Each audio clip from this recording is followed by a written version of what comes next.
So I got to do it. Got to do all Fight of the the power. checks. All of the checks. All the checks. Well, I'm just going to have a little sip here. Thank you. Have a sip, and then let me just do my little things, because we need to see if anybody can see us. That's the first thing. Yes, sir.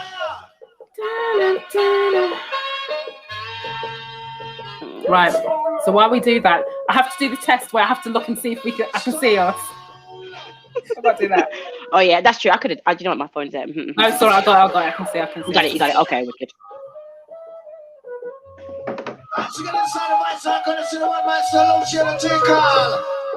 Some say I'm a fool to be abiding by rule. Listening so low since I've been going to school. Getting a vibe. Yeah, yes, Stacey. Hello. Listening about time, very good meditation.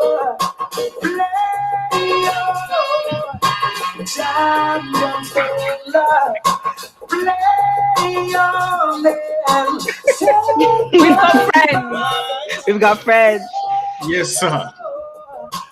Champions Right. don't love.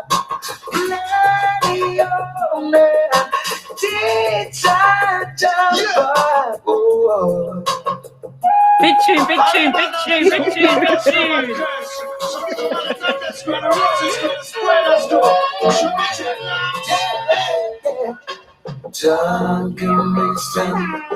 Oh, it's my grandma. Make it long life slow. Come I below. Give strong strength. You're ready for the. You're ready. You're ready. Oh my Lord, my. Oh, what fun that we got. The beginning really. They tell me when I play. It's gonna play. All that for is past. Thank you, South East London Air.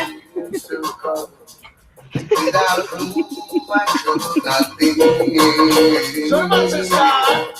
Some are trying to leave out of their life, but some that won't be so unright. And so I promise to serve thee with all my heart. And I beg thee. Thank you, Margaret. Thank you, thank you. Okay, this is for you. Yes, sir. Yeah. Thank you, Okay, I'll do 60 more seconds and then we'll get into it. Emperor Selassie, I know it is a must. Opening prayer. Trust me. Hold your hands together. Hold your hands together. Emperor Selassie, I know it is a must.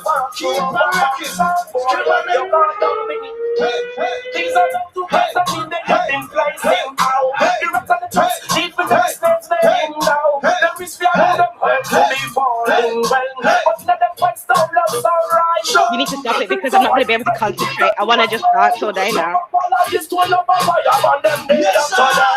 Yo, them are mingle with them. And them parasite so love sound out for pride. Right over us, Emperor Selassie, I dem your running and speed. I know it is a must. Right, well, as you know, I always say, nobody has tuned in to listen to me carry on like I'm in my house and we haven't got things to do, right? So, but I had to take this moment, right? You know, I had to take this moment because this has been a crazy, crazy day. So I'm ready for today. I know everybody's waiting. So, you know, my phone was like ping, ping, ping, ping, ping, ping, ping. Shereen, have you seen the article? Have you seen it? Have you seen it? Have you read it? Like, there's no institutional. And so I had to post to say, yeah, I've seen it. Just let me read the report. Well, I did stop because there's only so many swear words you can fit into a sentence. So I just thought, I can't. So what I thought, before I even introduce you guys, just so everybody knows how we're going to do this, I know with all the love in the world, Leanne, if this was just me and you, we would spend an hour and 20 minutes cussing down the place. Burning it down. MI5 coming, CIA coming, everyone coming. Right. I'm not even lying. We would just, and you know what?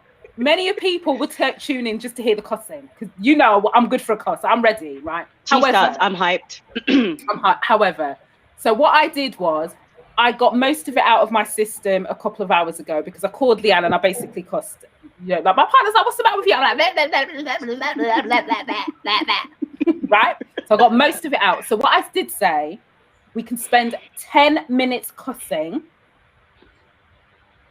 And the 10 minutes cussing is purely to allow everybody else to cuss at the same time, because I know everybody else want to cuss. And I do not want to deny anyone's voice in being able to cuss, because there are plenty of people that are cussing, right? So I thought we can spend 10 minutes cussing. And then what I did say, when I was like messaging, "Hi, Dean," and then, "Okay." Hi, is, in all seriousness, this is not new news, right? None of us are surprised. None of us are surprised. And I wanted us four, there's probably a few other people, like if logistics would work, that I would put, but I wanted people who were about this life, right? So I wanted to talk to people who are consistently on the Black liberation vibe, who are consistently not bowing down to trying to keep our voices silenced, right? So we're trying to mute ourselves and be what's the word?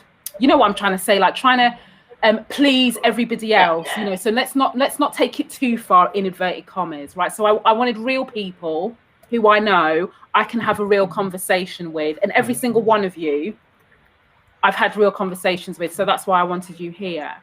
But what we've got to have the conversation about, in my mind, and I will stand corrected by you three lovely guests here, is what are we willing to do? Right? Because you know I said this to you, Leanne. So I know we're going to upset some people in this conversation, because some people are thinking we're just going to spend an hour and whatever cussing down the government. No, I'm not. And I'm also not going to spend an hour and 20 minutes cussing down Tony Sewell either. I can spend 5 minutes. That's really simple. But the question is still, what are we willing to do to change this trajectory? Right, so that's like, you know, I always got to start with my soliloquy. That's it. That's Hamlet's soliloquy, Shereen's soliloquy. It's finished. That's it. You know, I play my tunes. I said my little soliloquy. So that's it. So I'm gonna hand over to you, lovely people. So I'm gonna go, Leanne. I'm gonna go you first, because you're in my corner, and then we'll go to Kay. Then we'll go to Dean. That way. So like you, I might not swear as much, but I read the report and I thought, the people who have co-signed this, wrote this, how was it even worth it?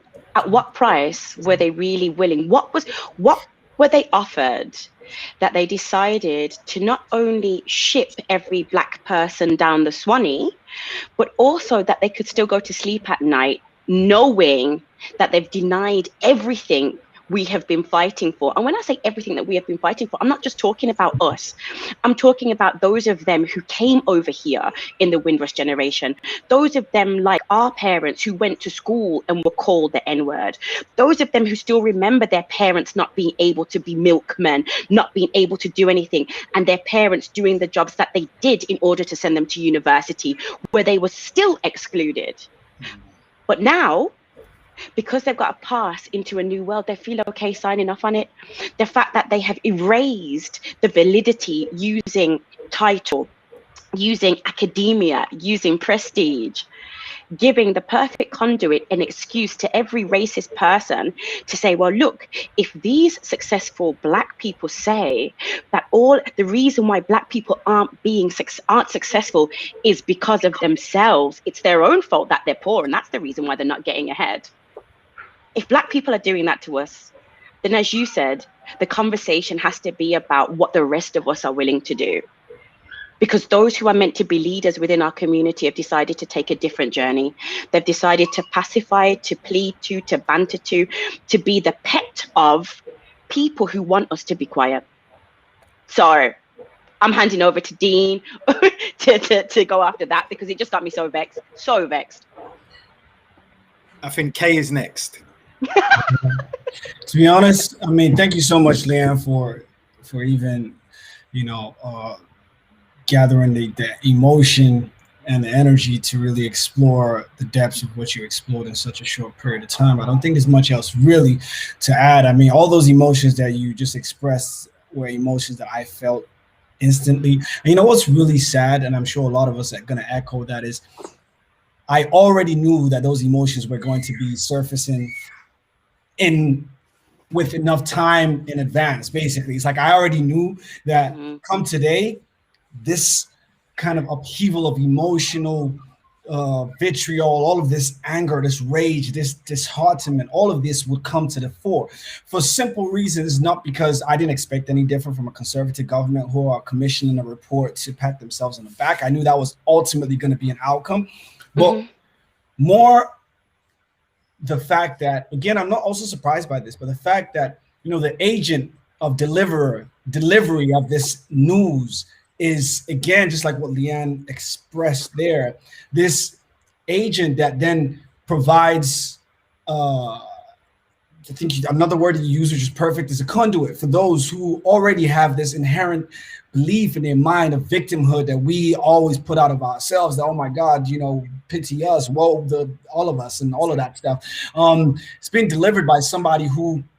phenotypically is supposed to be somebody who they can point to and say, well, if he's saying that or they're saying that, then clearly the rest of you just need to pull yourselves by the bootstraps. And to me, that's the most hurtful part, because again, listening to him on LBC, just from an educated perspective of anyone that can just look at him trying to articulate something based in nothing was the most hilarious thing for me, to hear him try to speak about, the difference in attainment levels for, Black African kids versus, Caribbean kids, and denoting that racism cannot be the singular, common denominator there if one group of that same race is thriving in one place. The basics of somebody who even is not on any sort of, I guess, higher academic standards should be able to deduce something from that, let alone somebody who claims to be a doctor and whatever it is that he is a doctor in.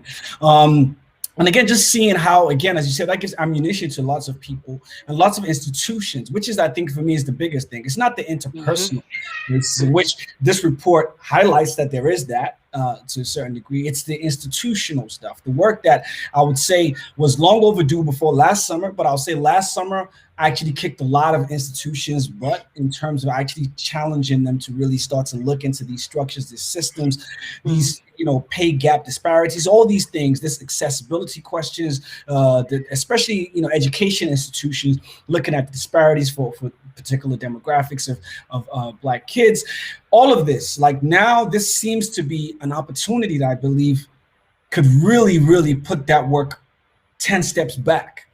Because we've already been pushing for it. And I say this summer, we kind of got a little bit more leverage to be able to go back and say, you know what, now we can see, nobody can actually argue that, the systems and structures are disproportionately impacting these groups in these said ways. And numerous reports have highlighted the same disproportionalities over and over again. But this, to me, the saddening part is just the fact that, again, it's delivered by somebody who looks like us and ultimately almost really does 10 times more of a disservice to what the information is in itself, because then that really just creates this, what we already know exists within our society in terms of respectability politics, this, Black exceptionalism, all these types of things is so much more, prevalent when it's delivered through somebody that's supposed to be, one of the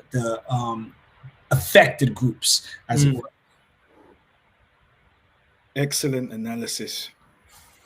So I'm in a slightly different place in that I extrapolated my emotion a long time ago, because it just doesn't mean anything. How I grew up anyway, I was quite numb to a lot of things.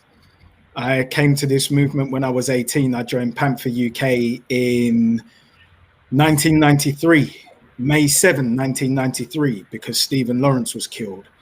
And where I actually realized how this system worked is the Socialist Workers' Party created Black Panther UK to co-opt African, Caribbean, and Asian people, because it was only politically black, it wasn't African black, into the Socialist Workers' Party. So they created a vehicle, funded a newspaper, which I used to write for at 18. And then it came to a question of self-defense. And there was a split in the organization. And all of the Asians in the organization went on the side of not wanting self-defense. And the large majority of my African Caribbean comrades came onto the other side and wanted self-defense.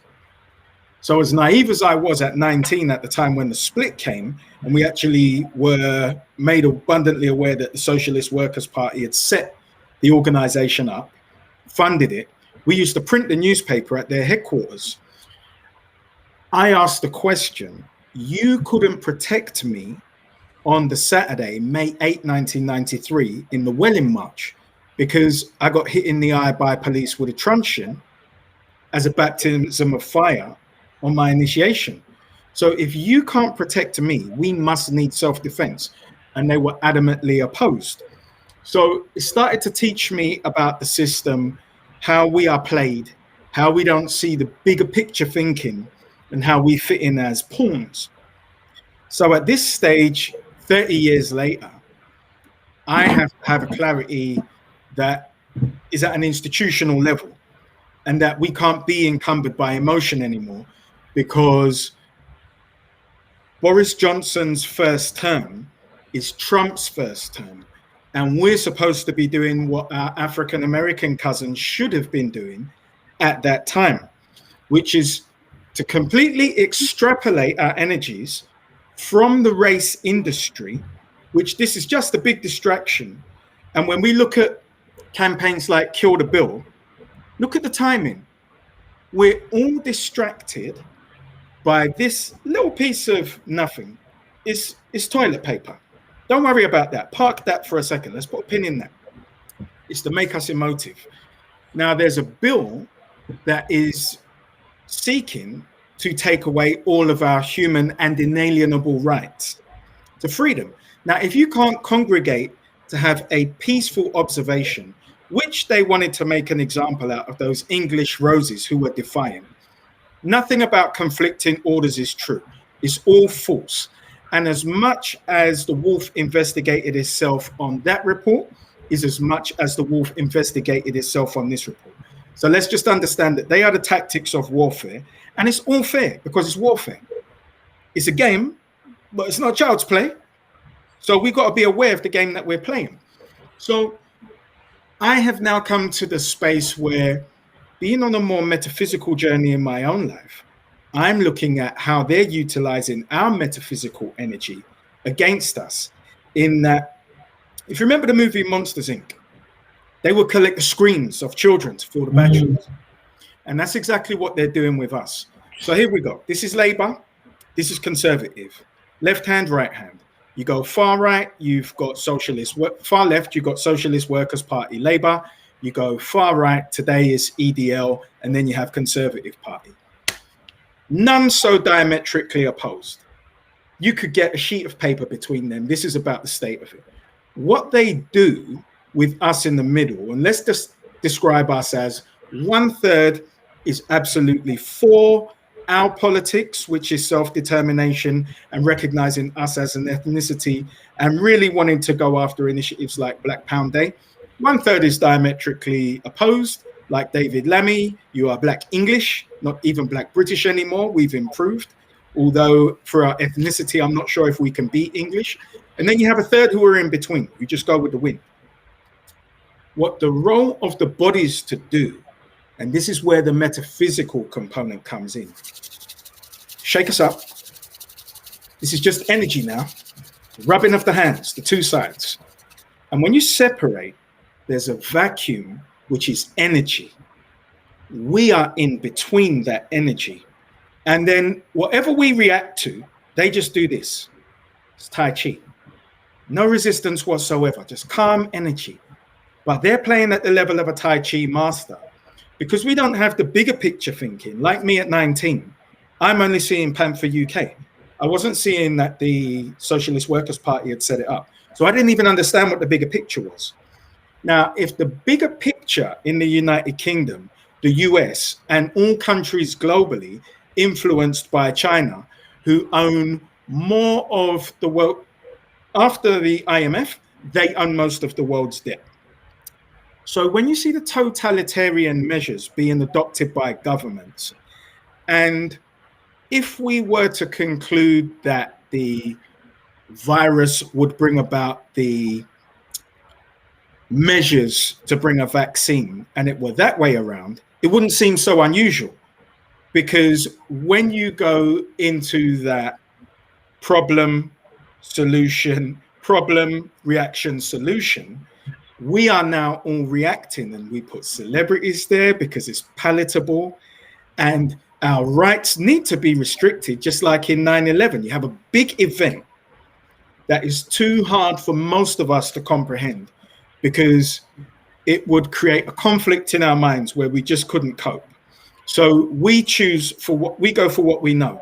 We trust our government. They are there to protect us. They would never seek to restrict our inalienable rights because this is a democracy. It just goes to how naive we are. And all they're doing is Tai Chi. No, if African Caribbeans are opposed, we have funding for African Caribbeans who are actors, because when you say cut, the movie ends. So it's just a played role. So we all fall into line. I don't want to go too far into this, but when we are looking at a bigger picture that involves us potentially losing our human rights, there's always some distraction, because remember, as cultural leaders, what do? We set the tone. So we're all reacting to this, but there's a bigger bill, and we will be the biggest victims of that bill.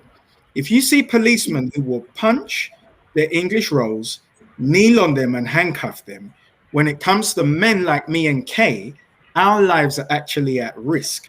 So we've now got to be pragmatists in how we look at the ground.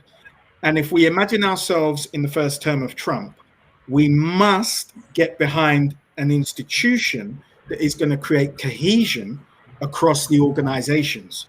So at an institutional level, just like the royal family with their damage control released a letter for and on behalf of the family to the government, to the British public, we need to be able to do that. The Worldwide Council of Jewry can do that. The Islamic councils can do that. And if you look to any other ethnicities, Greeks, whoever, they have that body that can do that. We don't know whether to poop or go blind, and we're looking everywhere. And because we have no cohesion, we have no funding, we're not self-sustaining. You can't do that, Dean. We don't have it. You can't do that. So we're going to figure it out.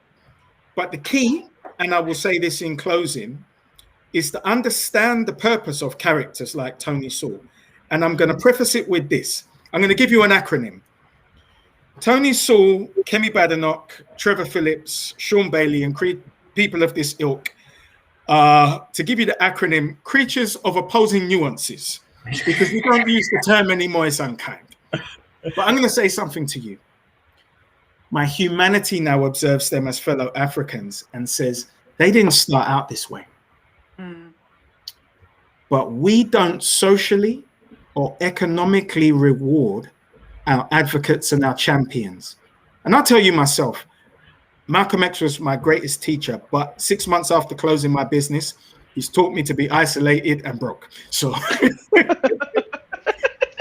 we do not reward our advocates or our champions. But I tell you who does.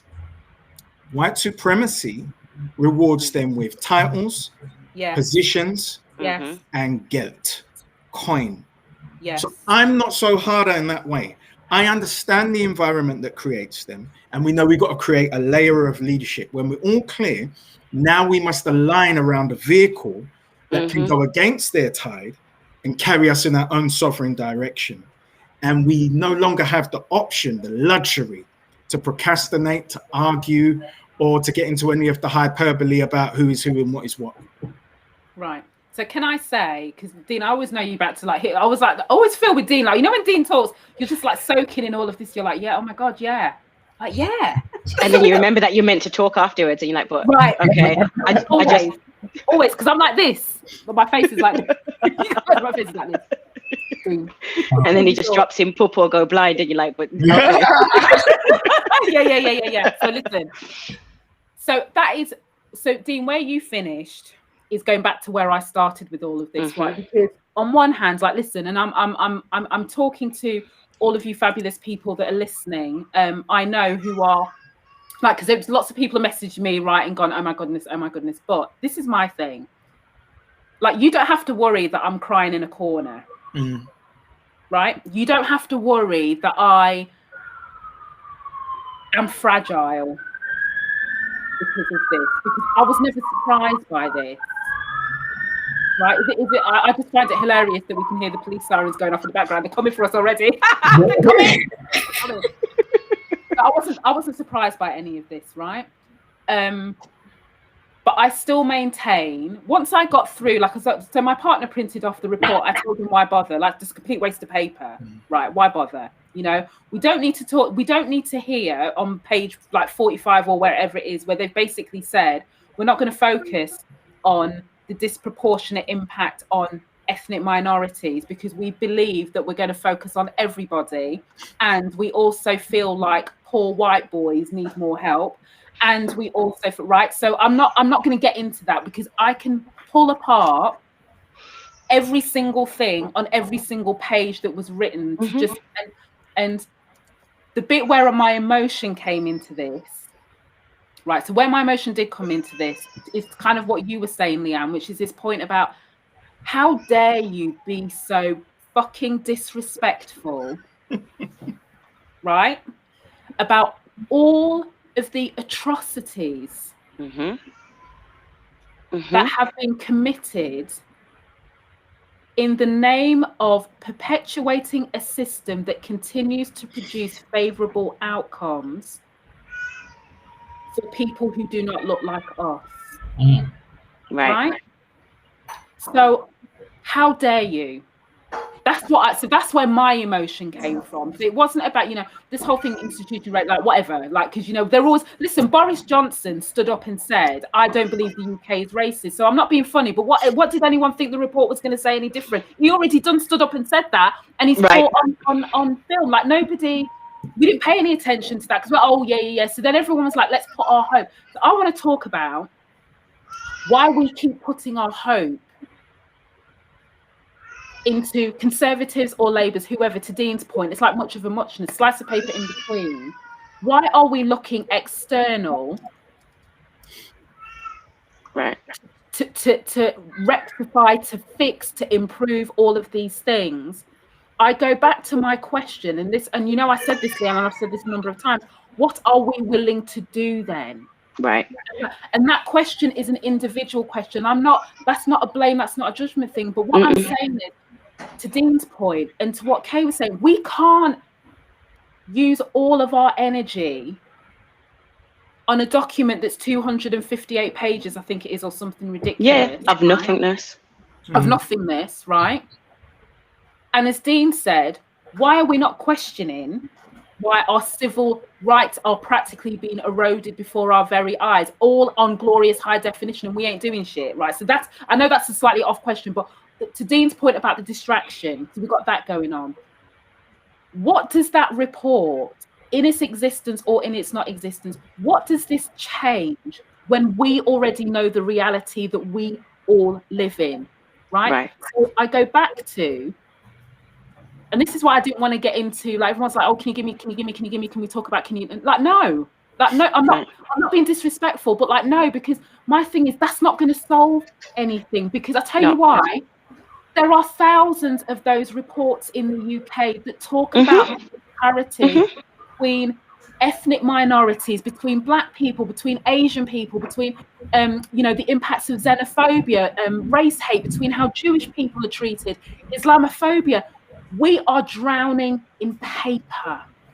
Right. We are drowning in data.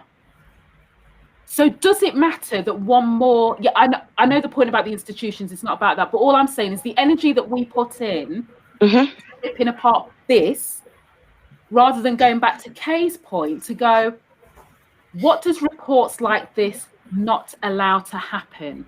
Right. That's the question we should be asking. Right. And I go back to, therefore, what are we prepared to do? Right. That's just my little, that's my little something. Before I say something to your point, I just wanted to go back to what Dean said about this mechanism of distraction. And there's a book that I read years ago, and it's by an Italian guy called Roberto Saviano, and it's called 000. And the foundation of it is that while everybody was talking about crises, global crises, it was drug money that funded the world, right? Yeah. And he basically broke down the concept that we have in the West of creating good entities and bad entities, when the reality is that you can only smuggle millions of kilos of drugs unless you have a government backing you to do it. You can only buy weaponry for terrorism if you have a government that allows you to do it. So going back to the bigger picture is, we have to stop looking at governments as being our saviors, as being the institution that's going to do right fundamentally, i.e. this party's got to do it better, because these governments have their fingers in all the pies. But the one thing that they all have as a commonality is Black people are not allowed to come forward. It doesn't matter who you are. Right. So it's like, we need to kind of stop looking at this thing of, oh yeah, there's good, there's bad, there's this, there's that. It doesn't matter. Right. It doesn't matter. Because it's a system. The system is not built around good or bad. The system is built to keep producing the same outcomes. And guess what? This system that we are all part of, or complicit in our silence. Dean, you've said this before, I know 100 times, and I keep saying to people this before, it doesn't need the Trumps or the Tony Sewells or the Boris Johnsons of the world to keep on ticking. What it needs is for us to do nothing or get distracted by pieces of paper. That's what it needs to keep ticking. Absolutely.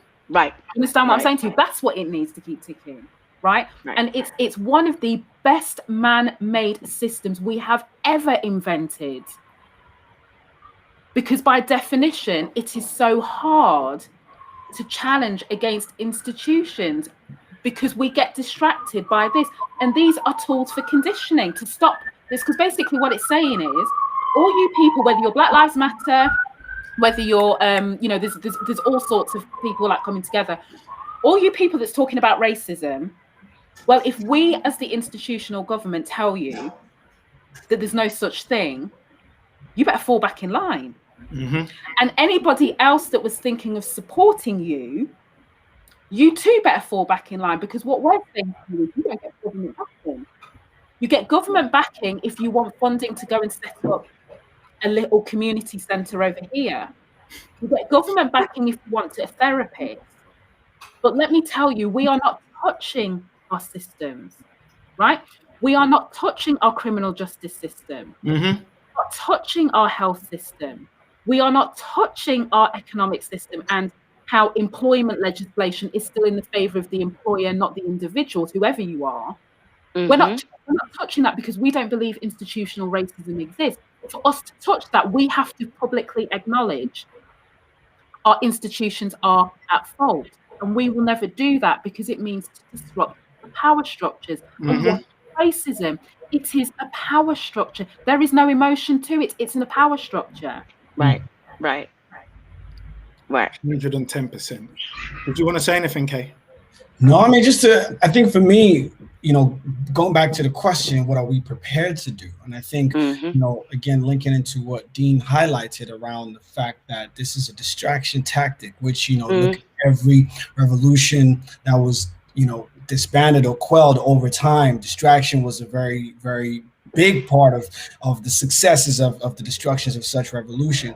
And again, something so monumental as to kill the bill, which is something that's over the last, I guess, couple of weeks has been gathering the most kind of wind behind it.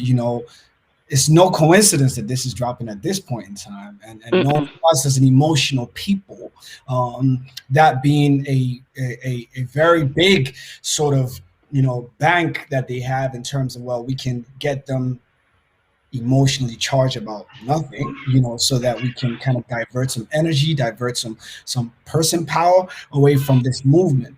But what's super, pertinent in this discussion for me is thinking about on the ground level. And I think Leanne mentioned a fantastic point, that why as a people do we still think the government is there to do anything that yields positive outcomes for people that look like us. Mm-hmm. But the problem and the fear around that is the fact is, I walk into classrooms with 13-year-old Black boys, and they have a feeling that they are as valuable as Tom over there. Mm-hmm. Should also be getting the same kind of things that Tom gets over there. And that young person has every investment in a system and a society that's supposed to educate them equally to the highest standard, to give them equal amounts of opportunity to the highest standard as the next kid. Stepping out of school into the household, their living conditions, their council estates, they expect the same levels of services by the council. They expect the same conditions as a young kid who I work with, who goes to a school in Hackney. His mother went to deliver his soon to be youngest brother, and she didn't come home from childbirth. That young person has an invested expectation in the system. So for us as adults and seeing the way the world is played out, yes, we can know that the government is not there to get the legislation, policies, infrastructural changes that make a different outcome for our thriving. But that young kid living in a society that is coexisting with a variety of different ethnic groups, they have every investment in a system that should have every desire to allow for them to thrive. And that's, to me, the biggest hurt in this, because I go into those structures, I go into those systems with the worldview that I have, which is mirrored by what Leanne and Dean is saying, and Shereen, but understanding that it also is a vested, not even interest, a vested motivation in me to try and fight for something that yields a better outcome for that child, because that system, albeit knowingly, is not designed to provide or produce an outcome that's favorable for that child's thriving. But I still have the motivation in me to empower that child to, one, understand what they should expect from a society that is supposed to be based upon equity and equality, but also to not stop in their quest to fight for that. And that's where, again, looking at today, a particular incident of people power, of young people, students in a school, who, again, in light of what was very prevalent in that school, not just today, for a while, of a lot of the racist policies that are implemented in that school, people power, again, the revolution of this generation, to sit out, to take no for an answer, to say this is not something we're going to stand for. That's power. And that's, again, to Dean's point about the kill the bill, that's what they don't want us to do. They don't want us to be able to galvanize people, mobilize people to resist what we know should be what the society, the government should be putting in place for all of us to thrive. They know that if all of us are able to be mobilized and to activate, there is no chance on earth that they can continually put these things in place. And that's what they're really trying to destroy. And that's why we need to oversee what this slight distraction is, to carry on the mobility on the ground, to carry on the grassroots works that we're doing, to carry on putting pressure on the institutions that we have access to, and all the people who claim they're allies, to understand that this requires an extra battery in your backpack, to not be distracted by this, to continually carry this work on the ground, to be able to bring the optimism of a better future for those young people who deserve that. I mean, we all deserve that, but more so the young people who coexist in a society that boasts post-racial equality. They believe that in their mind. And that's where dissonance is, because they believe that holistically. But to see things that do not point in that direction is something that I think I'm motivated to make sure that my last breath is to really try and push for those types of continual mobility and mobilization of young people and people that are on the ground to definitely make that work come to reality. So can I just say, Kate, just before Dean, I know because I know you're about to take us back to church because you know every time I've got to learn stuff. I've got no notebook. I'll just watch and replay. That's how I do. That's how I learn. I'm not laughing. You have to. Right. That's how we learn. So that's how we learn. But what I will say, there is a reason why. 1, 2, 3, 4. Right. There's a reason why there's 4 of us here on this screen. Right. You've got Leanne, who's like pushing for Black women in the workplace. Yeah. Kay, you are pushing for young people, young Black boys in particular, right, who are vilified by society before they've even, right? And Dean, you've got you who's trying to connect advocates with community grassroots, with allies in organizations with this. And you've got me, the noisy person that's just listen, no. Do it properly. No. Do it properly. You're doing it better than me, much more effectively. But let's make her do it properly. No. Do it properly. What are you doing? So my job is to also try to improve the lives of our Black colleagues, full stop, right, in their organization. That's why I do this. You know, because I have the privilege of being able to say things that they can't say. Right? I have the privilege of having very, very senior people actually pay attention for all my honesty and the raw truth that I give. So that's my contribution. I did a live a couple of weeks ago. I'm talking now to my fabulous friends who might be watching with Will and Gregory, right? So I don't know if you remember this, I did with Will and Gregory, and Will in particular, so they're the co-founders of a company called True Spot, but Will in particular shared the story of his dad being 13, dragging this 7-foot cotton sack up and down. Right? Good show. And Will, because you know I never forget this, so I still like talk to Will and Greg. So we're still trying to like secretly trying to help them behind the scenes with some stuff. But when Will's dad said to him, and this is what I'm saying to everybody else now, to kind of I'm going on top of Kay's point here. When are we going to check back in? Right? Because we can choose to be distracted, be upset, be hurt, be all of the emotions. I'm not taking away from the emotions. That's not what I'm doing. But what I'm saying is, at what point do we find our moments? Like Dean found his at 18 because of the death of Stephen Lawrence. I found mine because I saw Amy Cooper and her foolishness in Central Park. That's what got me here, right? Hey, you will have your equivalent, Leanne, you will have your equivalent. We will all have our equivalent day ones, as you know, I refer to it. That's what we got to do to check in. But we owe it, in my mind, I believe that we owe it, that if we have the energy and, to Kay's point, the motivation, that we have to be able to see the bigger picture, but we also have to think about what are we prepared to sacrifice then? Because I can tell you all 4 of us in very, very different ways have had to sacrifice some level of safety, some level of comfort. It might be financial. It might be social in terms of acceptance. Because let me also be crystal clear, right? For everybody's now who's, we're talking about, the death of and the trial of George Floyd because of his death and, all the rest of it. We've got this stuff going on. Let's also be crystal clear. The last few months have been very quiet. Tumbleweed.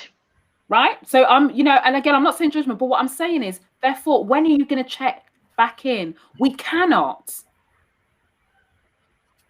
keep jumping into the arena only when we feel like there's a fire in the stands. This is the fire in the stands. We can't keep doing that, because when we keep doing that, we are not helping the Ks of this world. We are not helping the Deans of this world. So when I have people, very well-meaning people, say to me, I want to make a difference, okay? and I'm just using this as an example, so I'm not criticizing, I'm using this example. I want to make a difference, right? And you're telling me you want to make a difference, and you're a C-suite individual. So you're a director of a company, a very established company. If you tell me that you want to make a difference, let me tell you what's not making a difference in the grand scheme of things. Putting in an internship for 2 Black people. And I'll tell you why that's not making a difference. I'll tell you why that is. Because in the scheme of your influence, the rooms that you have access to, the people that you have in your network, the people that you can whisper in ears, the funding that you are able to get because you can pay for Christmas parties when we used to be able to do that.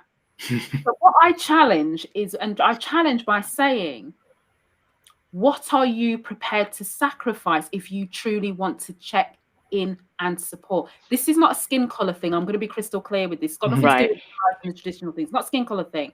What I'm saying is we all have mechanisms, things in our arsenal that can be used to help continue the momentum of Kay's motivation, of your motivation, Leanne, of Dean's motivation. We struggle as Black people, back to Dean's earlier point, we don't support advocates. We only support advocates when there's a fire in the stands of the arena. We don't support the advocates when they're still there every day, coming to the pitch when there's nobody there. Right. So this is why I'm not getting into the little bits and pieces of this report. I'm not going to give my time and energy, because guess what? It means I can't do what I need to do to make sure there are employees in organizations who right now are processing this report and thinking, what does it mean for me? Because my company already can't even talk about racial equity. My company doesn't even want to acknowledge that there are disparities. That's what I need to be thinking about. That's what I need to be focused on. So if you're going to come to me, help me focus on that. Help me be more effective there. Help Kay be more effective with his young Black boys. Help Leanne be more effective to advance Black women. Help Dean be more effective to go and connect and bring together. That is what we need to check back in. But for everybody, and this is, as you said, it's not a skin color thing, but this is also about, for every moment if you don't show up consistently, you relegate this to a movement. Yeah. So this is what everyone has to remember. It's fine if you're only there when you feel like you've got to extinguish a fire. You've relegated it to a moment, not even a movement, a moment. The house is done burning. The house is burning down. There's no point coming with your little cup of Ribena to go, I'm here to put out the fire. It ain't gonna work. Right. What we all have to do is we all have to bring big ass hoses and hose down the house non-stop until the embers are only there. But for every time you think it's somebody else's job, or you don't have any energy, or you're too tired, remember that there are 4 people here who don't get to be tired. And it's not to say this is a pity party, but what it's trying to say is that consistency, everybody of every color who claims to be an ally, who wants to be an ally, you cannot relegate this to a moment. You have to keep digging, looking further, trying to find things out. Because for the moment you think things are quiet, what did they say? The eye of the storm, right? So when it feels quiet, we all know trouble's coming. So the question is, are you prepared? I'm telling you right now. So are you prepared? Are you actually proactively prepared, ready to do what it is? Do you have a strategy? Do you know what it is? Because it's all great saying, I want to help, but to do what? What's your goal? Without a goal, you're still as aimless as anybody else. Yeah.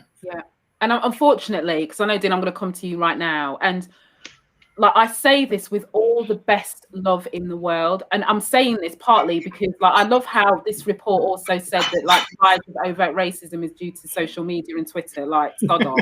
I do want. However, what I will say, but what I will say is we can't confuse captions on a social media post with action.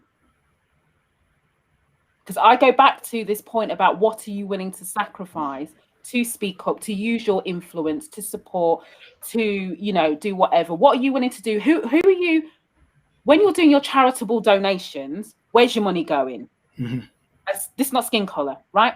When you're volunteering, where's your time going?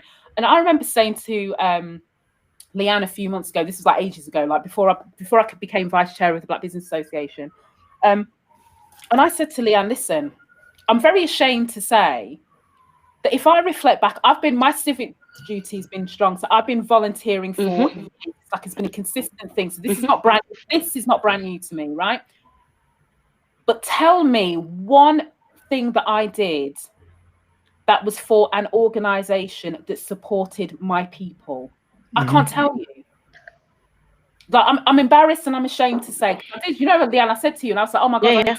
So basically what I did to ease my conscience, I donated to Dean's organization. I was like, right, Dean, here's a check. Yes. God bless you. Right, Dean, here's a check.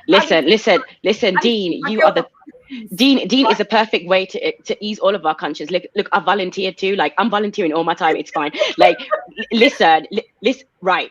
No, but because it's true. And what I say is that when you intentionally reflect, so what does it mean to check back in? That also meant I had to look at where I potentially missed opportunities to be supporting the Ks, the Deans, the announcers. There's lots of us for replicated in the States, in South Africa. Like we're all over the shop. Trust me, we are all over the shop, you know? And so I had to reflect on what I had to do differently, because I too can't sit in my chair here and go, well, what are you? I gotta go, what am I doing? And how effective with all, you know, all of the knowledge that I have. And people always confuse with impact. It doesn't always have to be about how much money that you have. You know, Leanne, you know this. I did a webinar to teach global majority women, Black and minoritized women, on how to ask for a pay rise and understanding the game. That's what I took, because that's knowledge that I have. Right. There's many people who work in organizations who have knowledge, and I'm not talking about, you know, state secrets, intellectual property. That's not what I'm talking about. I'm just talking about the things that we're taught as our profession, right? That can help unlock and keep the Ks motivated and the Leannes motivated and connect the dots. Because let me tell you something, for anybody who's looking at all the stuff that we do and it's like, oh my God, it's great what you do. It is not easy out here in these streets. Let me tell you something. Right. Can I just say one thing, a really important point? Just sorry, Dean, and sorry, Kay. Not at all. There's a really, I don't know where I read it. I can't remember. I was reading an article about how we need to re-socialize the view of sacrifice. And because this is the other point, when we talk about what do you have to give up, sacrifice to achieve a greater good is intrinsic in the way we live. So if you want to buy that car, if you want to buy that house, you go and save for it. If you want to lose weight, you reduce your calories. If you want to, I did say lose weight. If you want to, look at these, like, if you want to get that promotion, you go and study, which means you can't go spend time with your friend. If you want to do anything, it is implicit that there is sacrifice. The question you always have to ask yourself is, what I'm giving up worth what I get back in return? So when anyone's talking about it, don't ask yourself, there's going to be something you're going to have to give up, but remember the goal, remember the prize, because the prize of impact it's a multiplier. It's not about, someone said to me last week, it's not about you owning impact. It's about you passing it on and multiplying it. So don't look at it as, oh, well, if I do that, I'm not going to be able to. You do it for everything else you want to do. You work 12 hours to get the promotion. You listen to your boss talk about rubbish. We already do it. You go play golf and you don't even know how to play the game just to get ahead. It's all these things we do. It's all the things we do to make sure we can get to a point. So we have to absolutely have the same thing. If you really want to make a change and support Black people, you have to also be prepared to give up something, but it's not a bad thing. So I have a baby in the corner. I'm going to go on mute now. There's so many excellent points, and we should have clarity about the metaphysical aspect, which is why I bring it. And it sounds strange when we talk about esoteric knowledge, but there is knowledge that is known, that is very old, very practiced, and duplicated in all societies to maintain control.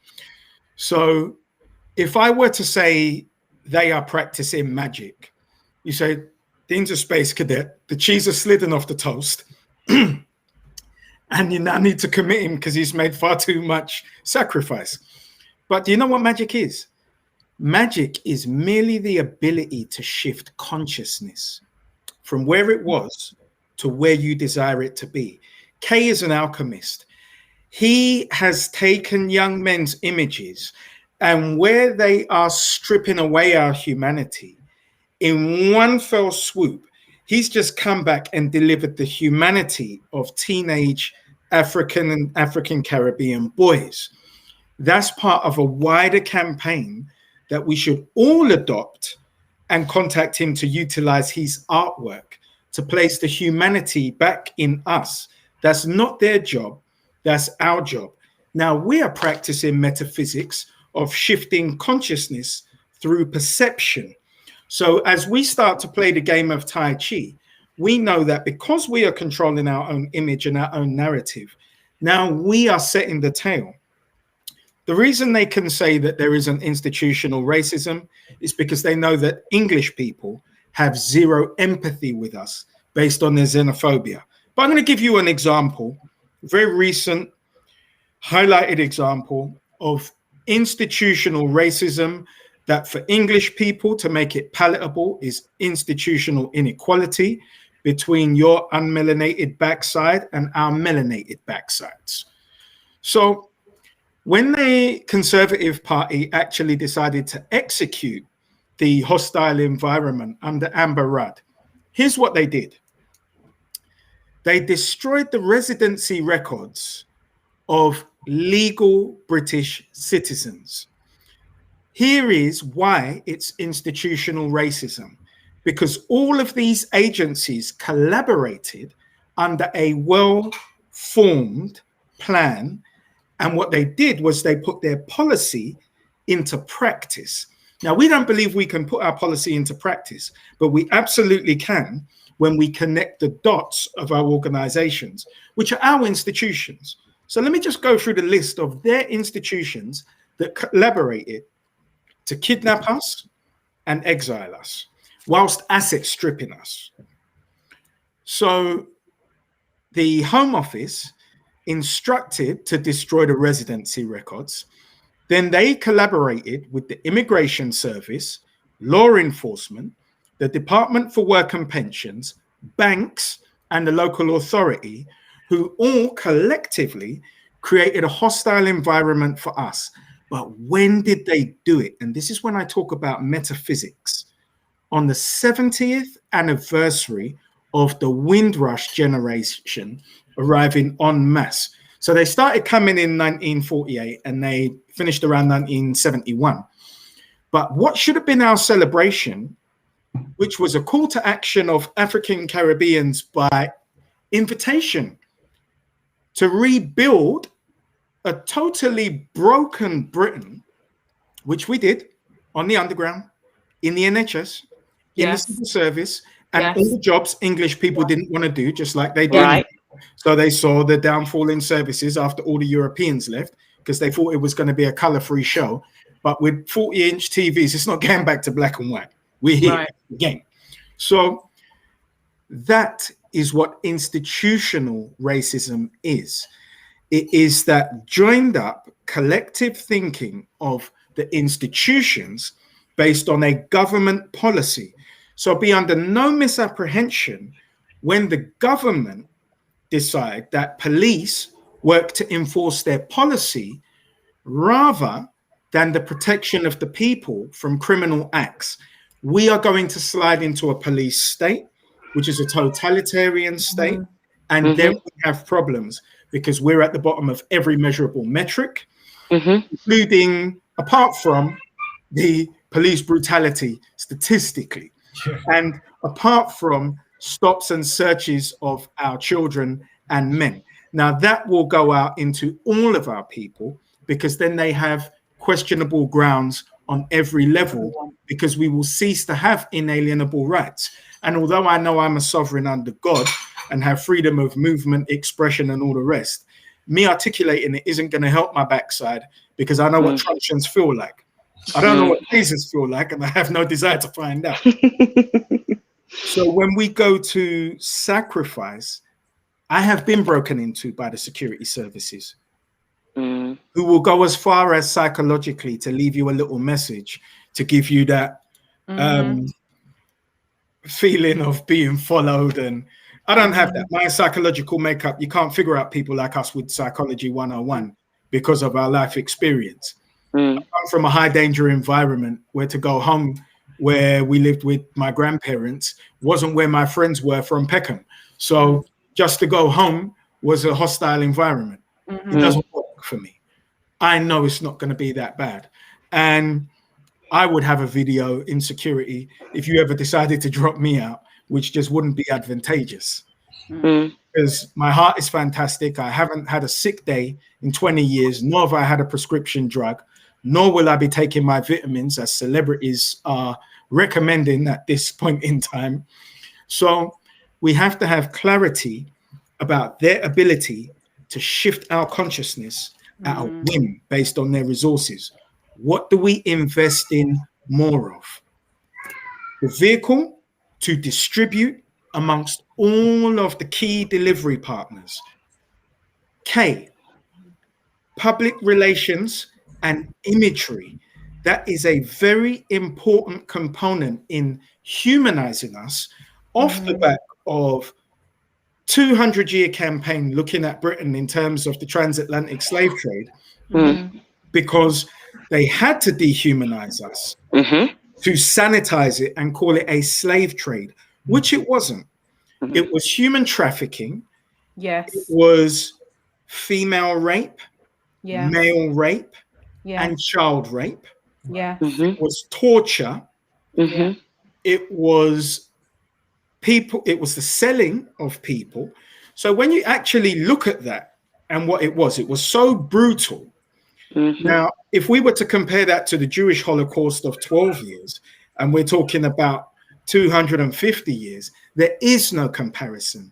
The African Holocaust was the worst atrocity committed on earth. You cannot contest me because you have publications and a media factory. With no doubt, and I will say that King Leopold's atrocities, the Germans in Namibia, far worse. Yes. So we're not getting it. And if we want to say that we shouldn't be recompensed for reparations because all of the principals have passed who committed it and who received it, in the Jewish Holocaust, all of those who committed it are gone, and all of those who it happened to are gone. But the beneficiaries of reparations who are alive are being recompensed for the atrocity, as should we. So when we look at an Esther Costa Soze, who has now made exceptional progress with the reparations movement in Bristol, we universally come behind that. When we have the Halo project that is protecting our hair that we have in common in the workplace and in education, we universally get behind that. Now, we identify those organizations across the board. We connect each other digitally under our own platform. We can write a letter from a chair who is a national chair who just coordinates all of this activity amongst directors that go across economics, education, employment, health, housing, politics, media, trade and industry, which we are doing with the continent to become the first delivery partner of the continent, so we can replace our European and Chinese brethren. And then in what? Ghana has no import or export duty because they've replaced Europe in the trade agreement. So £400 a month is a middle class income. You can go and set up an IT company, train in AI, create partnerships between universities here and there, and do huge business and then export everything back to England with no duty. We are in an amazing position without knowing who we are, what we have. And I think the last 5 years I've taken over building 7,500 African LinkedIn colleagues since we're on the platform has given me an exceptional eye-opener into what our caliber is at the highest echelons of every industry. So I don't share our concerns, but it is 5 to 12. So we do need to get our backsides into formation. Now, if I have Beyonce behind me to once and say it, we all might put something in the pot, but I don't. It's just little old me. And me. Thousands watching. The three of you and the thousands watching. So we really do. We're at 5 to 12. And let me just say this. If the African Holocaust was the worst atrocity known to humanity, and they revoke our human rights, do you not think that could happen to us here today, tomorrow? Mm-hmm. I just want to leave that thought in everybody's minds. Now, I demonstrated what institutional racism looks like when you have the interconnectivity of all agencies. Let us have all agency interconnectivity going across every area of life, where our highest echelons of thinkers, change makers, artists, business people, advocates, and professionals collaborate, not because we like each other, but institutionally. So when they start playing Tai Chi, we are now playing Tai Chi. Because I tell you this much, in the game of Tai Chi, no Tai Chi master wins. You just go back and forth. That's the game, old boy. We just smile, and we know it's all fair in war, and we utilize our tactics, and they employ theirs, and we just go back and forth. But at the moment, we're just taking blows because we're not institutionally organized, and it is required at 5 to 12. Oh. Powerful. Very. I don't even know what to say. Right. We've been an hour and 5 minutes. Kay, is there anything else you want to add? I'm gonna play some tunes and I'm gonna show some comments because like all sorts. Listen, I can't even. But the thing is, I so liked the optic of the four of us. I'm not gonna lie to you. Like on balance as well. Absolutely. Right? Yeah. Total. How often, you know, and this is, you know, before I even say to the comments, I just want to say, because like Dean and I had a WhatsApp exchange, because Dean has to remind me every so often that, Shereen, you don't have to wait to be invited on anybody's platform because you got your own. Honestly, I do. Like, it's so true. And I was like, that's so true. Like, so, you know, we can have this because in all honesty, like Good Morning Britain could invite all four of us on. The second we start talking 5 minutes into the conversation, the camera's gone dead. Oh, sorry.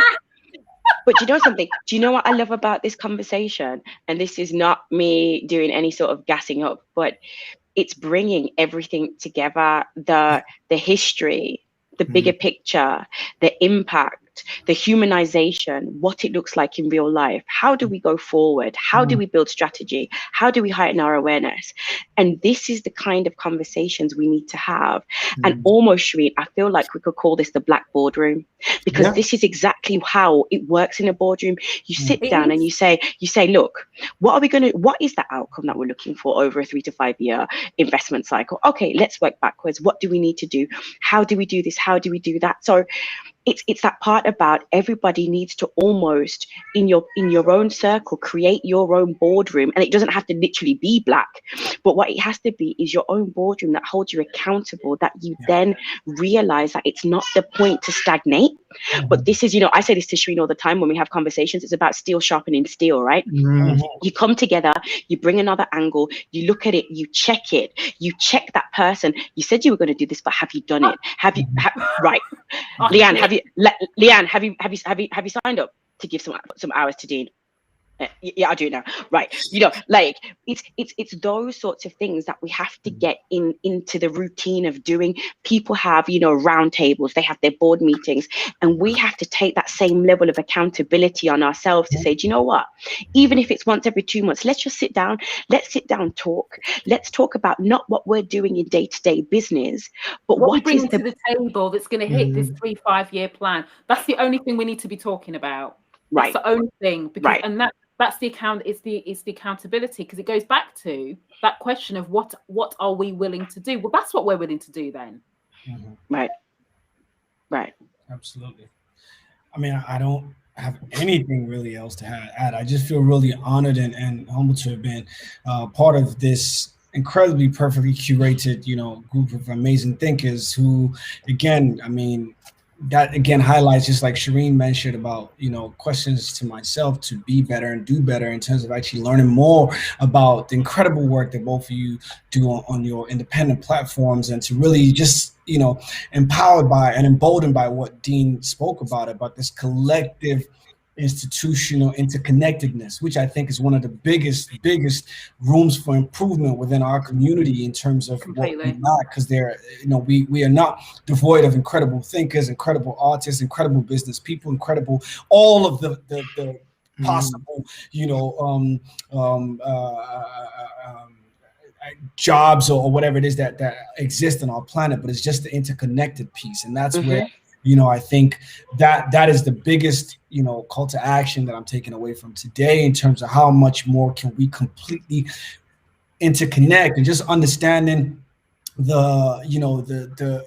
though, on so many layers and so many levels, we know theoretically about what systems are and how they actually activate, but to really hear Dean outline it in such very clear fashion about how all these particular elements of the society come together to enact a particular policy initiative from the systems perspective, is something that emboldens me to really work even much harder on really trying to make sure that we can create these systems to really bring about some of the real changes that we're talking about, where we don't then are at the whims of those who again hold the power and will that against and over us, which then limits what we are able to do and achieve. And I think outside of this conversation, I would definitely be having further conversations with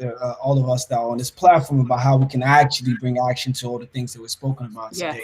Because for me, that's what a lot of times leaves me paralyzed, because we have a lot of these, incredible, amazing discussions and ideas and this utopian, thinking, but then, it all dissipates after everybody. Exactly. I think what is imperative is that, all of this thinking, all of these energies, all this, motivation that we all have is really kind of funneled in such an incredibly, structured way that allows us to definitely be authors and owners of our own movements and narratives and platforms that really enable us to enact change completely, I guess, devoid of all these external, white supremacist mediums and powers that also obviously keep us at bay because of their agendas and ideas. So thank you guys so much for really providing me the opportunity to learn from you guys and to just be empowered and emboldened in a time where there's potential distraction in the air for that we're hoping to achieve. We're just going to focus, and I think there's one important thing, because everyone knows that I didn't wake up like this, right? So I didn't wake up like this. It took me a while to get here. So I am very, very aware of plenty of Black people who are going to be, and my other global majority brothers and sisters, actually, who are going to be listening to this, right, and still struggling with this idea about, I want to do so much more to support my community, my communities, plural.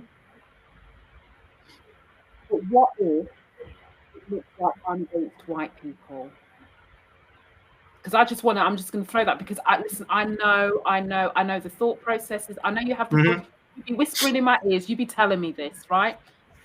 And I guess all I can say to you is two things on that. Is one, you have to remember that you even having that thought process is due to how well-oiled the machine of white supremacy is. And that machine of white supremacy is such that it makes it look like it's a bad thing to support people who look like you. Yeah, right? Because we got to call it as it is, because we don't really talk about this enough. 110%. It's a real thing. Not everybody is going to be like, yeah, because I get this, right? So you got to understand, you're not on your own with that one. There are plenty of people who can talk to that. I talk to it every so often, all the time. I've been there, right? So, and remember, the objective, one of the objectives of the system works so well, is that it can condition us to do nothing without actually having to physically put us in a cage. Right. So that's the first thing I want you to remember. And number two is, if you listen to this and re-listen to this conversation that the four of us have had, we did not center whiteness in this. We centered ourselves. We centered the issues of the Black community. Those who know me, I don't need to say I'm not anti-white. I stopped saying that like 6 months. I don't need to say that because they already know. Right. So practice makes perfect. So one, you got to understand that thinking, that thought process is because of the system. So you got to understand that you got to work. It's everyday work. It's not overnight. I promise you. But secondly, it is not anti-white to dismantle racism. It is not anti-white to support your Black brothers and sisters in their fight to go and advance racial equity for us and the generation coming up behind us. It is not anti-white to use your voice and speak out on things that aren't right. And it is not anti-white to want to put your time and energy in causes, in initiatives, in programs that are specifically created to advance the progress of Black people. So I just want to be like because I know, I get it. I know, like been there, done that, got T-shirt, all the rest of it, and it's important, but it's a process. So therefore, it goes back to you might have to sacrifice the acceptance of some white people who will perceive your actions as being anti-white. But back to Leanne's point, you can either focus on what you're losing or focus on what you're gaining. Right. Absolutely. Right. You know, so I just feel like it's because we can't make these assumptions like this is real life, and I know what life is like for some, working in some organizations where it feels like, because if everyone's ignoring you and not talking about this, and you become one person that's doing stuff like that, that's got a whole different psychological thing. You're baked. Right. You're baked. And it's also that thing about, I mean, you and I, Shereen, we talked about this before. We have to, and it's not easy, by the way, but we have to get past this thing of trying to prove our value. It's there. Definitely. We just have to start to lock in to see our value, which is very different. And it's only once we start to train ourselves, and to your point, Shereen, it is all practice, because once we start to train ourselves to see our value, you start to move differently, and the moving differently brings discomfort. It brings discomfort to you. It brings discomfort to, somebody said to me recently, I've noticed that you've become a bit of an activist on LinkedIn. I was like, no, I'm not an activist on LinkedIn. It's for the first time. I've always been unapologetically Black, but this is the point now where I'm unafraid to publicly walk in my Blackness in a professional arena. Absolutely. Right. And like you said, Shereen, that takes time, but that's also where we have to recognize and see our value. And in seeing our own value, being able to recognize it in others. Because to your point, we don't all have to, this is a nice group that we all like each other, but we don't all have to like each other to do business. We don't have to, because the business world isn't about it's about how do we come together to leverage our power to make 1 + 1 = 3. Multipliers. That's my term these days, multipliers. That's all I'm interested in. Yes. I would have one request of the collective, in that knowing our own traumatic journey, that we all have more compassion for each other's position. I did say, and I'm going to shoot the acronym again, creatures of opposing nuances, and we know what it is. And I think they've arrived there by circumstance as well. When we're more compassionate and we can actually break it down, as angry as we are, and we are angry, to put it in context, Palestinians hang their collaborators from lampposts. We just complain and we get to talking behind people's back, and we're so fragmented anyway. There are sometimes very powerful entities who can work together, who just won't, because there's so much history. Think about a Jay-Z and a Dame Dash. As geniuses they are in their respective states, as damaged as they are as men, and I'm a highly flawed man, they are vastly more valuable together than they are apart. So you'll have someone who works from a grassroots level like Dane, who just wants the independence. Then you have someone who understands the corporate sphere and how to move. And I say this about the wealthy. Their job isn't to make all the noise and go and risk their careers and their incomes, is to support those that do. So that when it comes time that they're attacked, they have that galvanized support behind them. If we have more compassion from the beginning, and it's not easy, you got to extrapolate yourself, because I've done it. I'm the worst, and I've gone at people like a bull. And I've taken the last 6 months to really have self-reflection in my spirit animal as a turtle. I put my head inside the shell and I listen to the God voice, and I make one step of incremental progress on a daily basis. But I recognize in my own hubris, in my own ignorance, what I was like. I was a monster. I'm running around the building butt naked. And as we realize that about ourselves, we can start to track it back. And that is the journey of healing. That's the ultimate reparation, the spiritual and psychological reparations. Right. We want the money too. And if we don't have the spiritual and economic component, we can't get the money. It's money, right. Not upon me, sir. Not upon me. But yes, 100%. 100%. Right. It's true. Oh my gosh. Right, let me show you some comments. Show some comments. Let me go see what we got. I don't know what's been going on here, so let me see what we got going on here. All I know is that on Instagram tomorrow, you're going to see, they don't know if they're going to put or go blind. That's going to be my post. Thanks, Steve.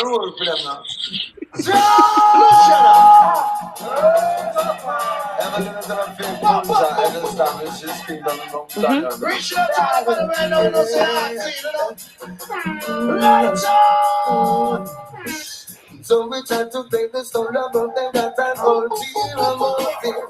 Oh, what a shame. So I try to play the song about them that I'm ulterior motive. Personal gain. Sorry, part of this message is gone off. Personal gain. And so I try to paint the stone about him that an ulterior motive. Oh, what a shame. Sorry for my God. My God, If you jump out a frying pan. Then I come treat him like what you do. Yeah. I wonder what this passion coming through. I want to get to see it too. Cause I am diamond, they are missing so long I go to. I don't know. And so much time to pay the stone about it, that's an ulterior motive.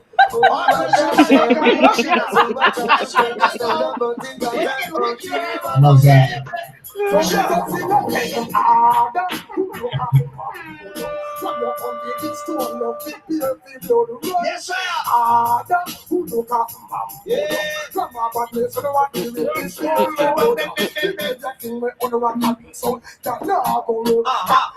Oh, sorry. It's too, you know when you type essays, can't see it. Sorry. Can't see it.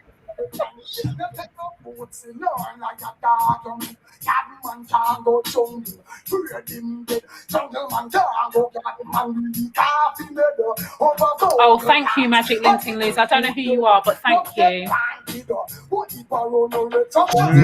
True. Absolutely true. When you say that in jest, a lot of times that you just come here to make noise, but you know, way more powerful than powerful noise. Definitely. Absolutely. Definitely. Sound frequency is a weapon. Absolutely. It is. You see, the words are bullets and the minds are the target, and you're making an impact because you're making an impact where most activists haven't so far, in that you have the ears of allies who are now also drawing a line in the sand about their role. They understand it's demonstrable because remember, they're in the rooms that we're not having, privy to conversations that we're not. So when you can come out and smile at us and say, it's okay, oh boy, it's business as usual, they're aware. Right. And you're having conversations with them. And that makes it, And that's the real impact, because that's the game changer. Because it's taking, Shereen takes the concept of it being a distant thing.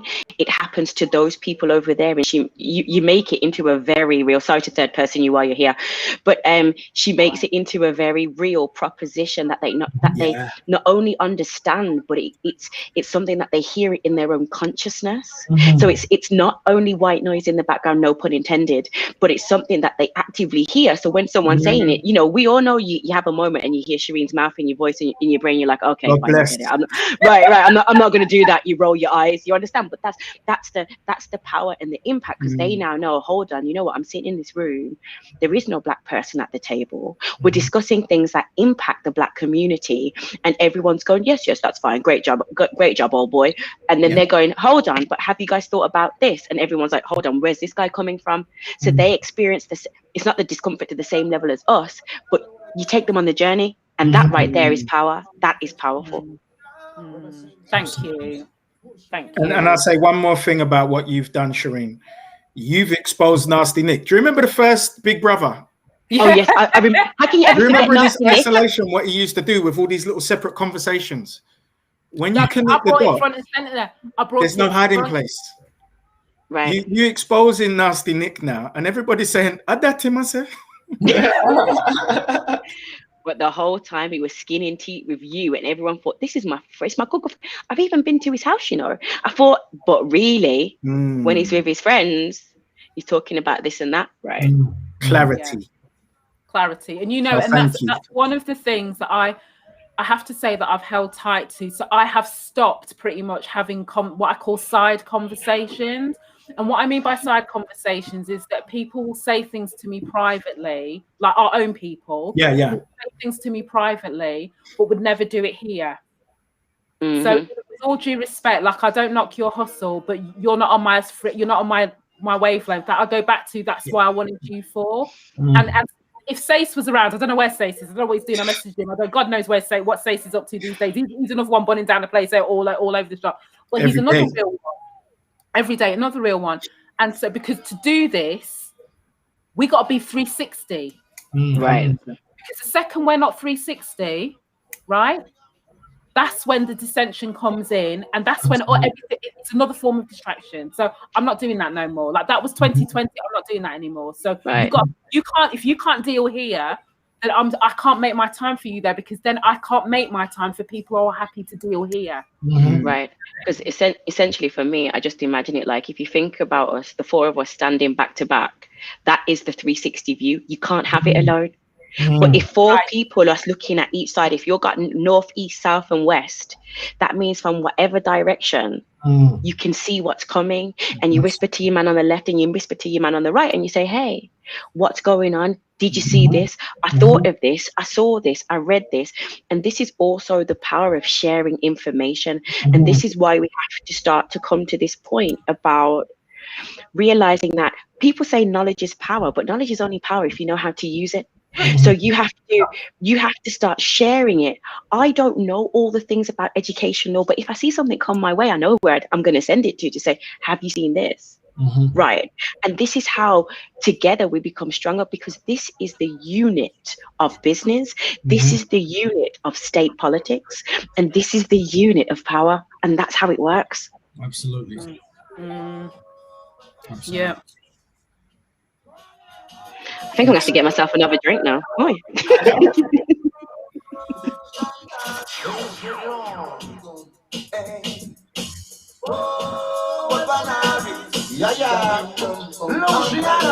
I mean, you know what I said about bringing the Ribena to the fire later? About Ribena. What's that Ribena going to do? Go away. George.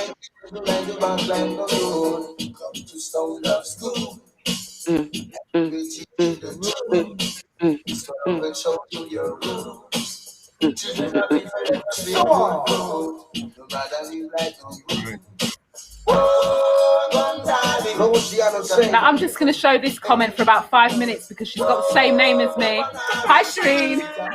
You're such a jerk. Wait a minute.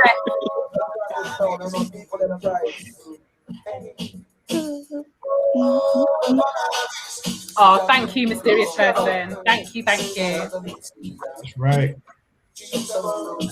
Thank you, Isabel. Mm-hmm. That was powerful.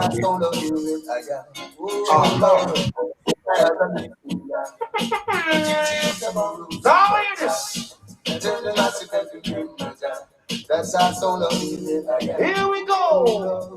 I think this system's cracked.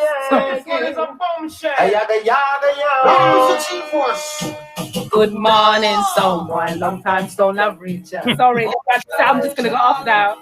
Good morning, someone. Long time don't have reach out. Student come and dance, so we learn from the teacher. So love is that you are the teacher. Right, well, I think, listen, I could just play this for like 20 minutes. And somebody We know.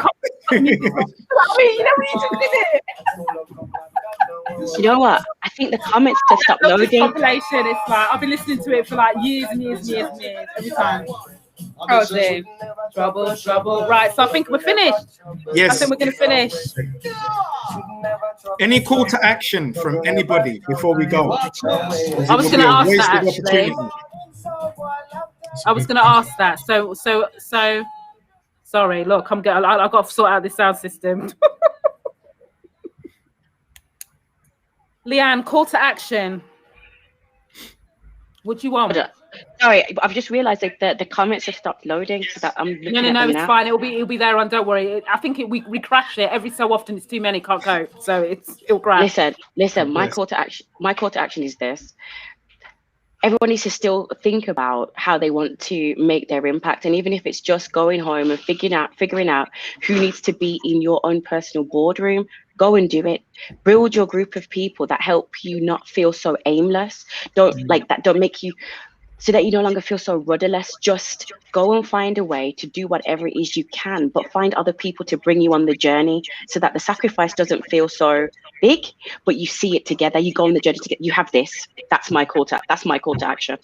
Okay, but I'm gonna before we move around, I'm gonna say, what is your call to action to help Leanne Mair continue to make the impact that you need to make? Yours for you. What is your call to action? What do you need? What do I need? Okay, well, do you know what? I'm going to have to pass up to Kai, because what do I know? I'm going to have to think 2 seconds. Go. All right. Okay, I'm coming to you. What do you need? We spent an hour and a half giving to everybody else, is the point that I'm making. What do you need to enable you to keep doing the work that you need to do, which makes the impact that you want to make? 2 things. The first thing is I need access to more Black boys across London in schools. So speaking of access, I mean senior leaders who value the kinds of public health driven project that is specifically designed to improve the outcomes of young Black boys from an autonomous perspective, but also from a structural perspective. So those types of leaders who are invested in seeing a change in the disproportionalities, that they completely understand the complicity of themselves in creating that outcome, are willing to bring a project like the Smiling Boys Project into that space and commit holistically to looking at their structures and their systems, as well as providing the opportunity for the young boys to thrive over the 8-week period. Those types of people that are interested in me coming into their school to do that work, I need those types of people to get in touch and to bring me into the school. And then alongside that, I need young Black men who are interested in also learning the methodology of the project, are interested in also being offered an opportunity to work alongside. Because again, in terms of capacity, I am the only deliverer of the project, with that has a cap, obviously, and I'm right to definitely scale that up to really build in some incredible young Black men who are interested in throwing themselves into this holistically, because it's not about I guess CV on paper. It's about those who are invested in this cause, those who are doing this work within themselves as well, and open to creating a non-hierarchical pedagogy in terms of the ways in which they actually engage with young people from a knowledge sharing base. I think that's what I'm. So yeah, those are the two things. I need people who are invested in bringing this types of change into this education institution, but also I'm interested in Black men who are interested in also coming on the team to being part of the process to bring this change to young people, but also to themselves and to the society at large. So two calls to action, I guess. Wicked. Because what I will do, I'm going to call, because I'm just warning Dean and Leanne, because you get practice when you get time to think. I will clip these specific sections. Right, I got 38,000 followers. Right, so I'm going to clip these specific sections, and I'm basically going to say, because we've been giving, all been giving. The ask is to allow us to have a bigger impact. So I'm going to clip it and share it. And what have it only takes one person. You know, I always say that only takes one. I'm not interested in how many people engage. Only takes one person, right? Absolutely. So, Dean, I'm going to come to you next. Call to action. What do you mean? I do just want to say before I go to my call to action, which is going to be very succinct to Kay. I love to partner with you on that project. Great. We've got an initiative called the Schools to Industry Pipeline. Right. Which is a public health approach of bringing all of the youth engagement practitioners, be they rites of passage, be they the child parent intervention, the student advocacy that goes into the schools together to create that wraparound care for the African Caribbean family. Absolutely. But the child is the beneficiary with an African lens. So that is a framework and an initiative. But you see, the imagery is very powerful because it's all about humanizing us. We are sectioned in schools and criminalized, essentially. So I definitely want to have a conversation. Absolutely. Let's do that. I'm so excited about the prospect of that for sure. And also, so for me personally, in terms of ADPAC, I'd say to any of our professionals, visit the website and get in where you fit in. So it's adpac.net. There's a number of national initiatives we are seeking to create. The framework is fantastic. It's like a 10-inch member. If it doesn't get solid, it's no good to you. It's no good to her. It's just there. So with a framework that requires personnel. So adpac.net, the Schools to Industry Pipeline. For marketing, we've got We Matter campaign, and we also have a fully fledged registered political party in the We Matter Party. So you can go to the wematterparty.org, adpac.net. We take donations, we're seeking volunteers and delivery partners so that we can be as institutional as they are in the game of Tai Chi.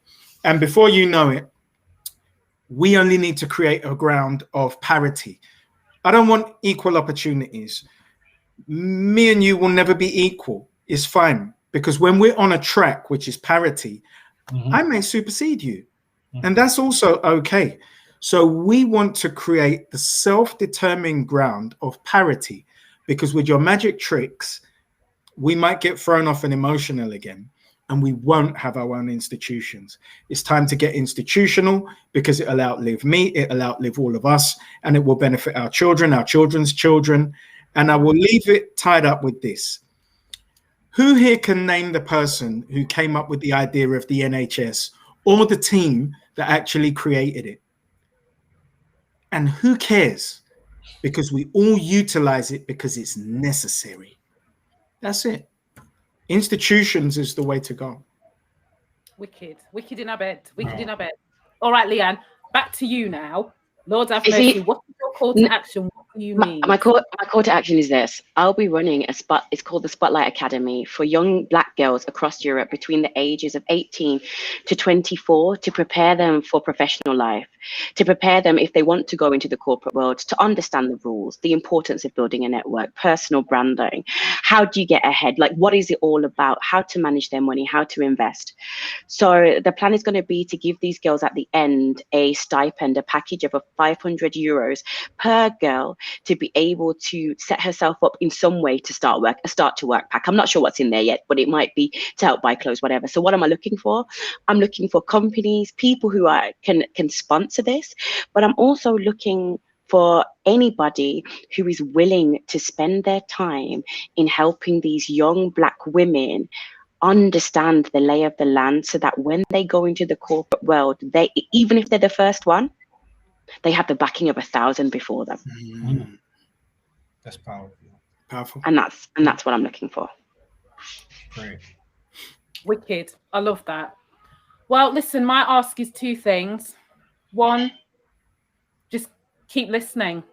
Like, you know, I'm always here. I'm moving to podcast. Yay! Yes, I'm listen, when I tell you I'm going all 4 corners, when I was doing some stuff for my company stuff, right? Because you got to go big or go home, as the saying goes, right? So my ambition by 2025 is to have unlocked over 1 million conversations about race and racism. So that's my we're at 50-something thousands now. So like collectively as my company and stuff. So just keep listening.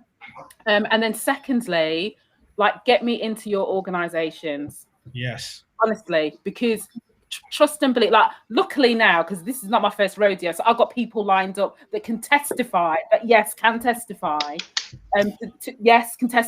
the impact. Get me in. Don't be sitting on the fence. Don't try and figure this out by yourself. Get me in. I promise you, best decision you'll make if you're serious about this. So, you know, and so like, and my Black colleagues, like whisper and get me in.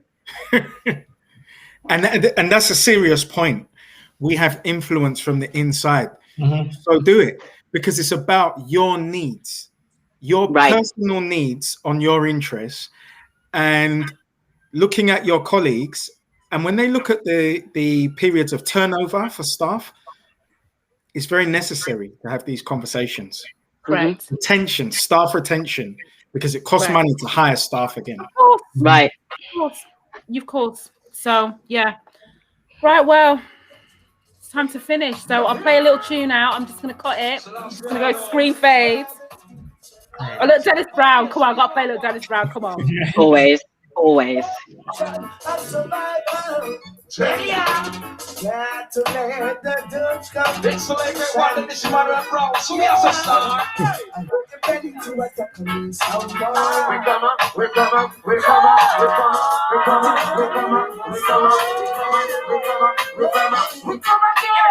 to send up respect for y'all the massive, and right now the item goes tuned into the World Immortal International Store Love. 28 years on the business and going strong in the 21st century. So right about now, I want to send up respect for y'all crew. Don't speak up on ourselves, see the whole entire Store Love crew. Want to send up respect reaching out to all the Pentos crew, all the Firehouse crew. Thank you. It's been great. Chinese crew, all the crew from New York City, the way yourself, all the English crew there, all Canadian crew. All over the world, pick up on the set, you understand?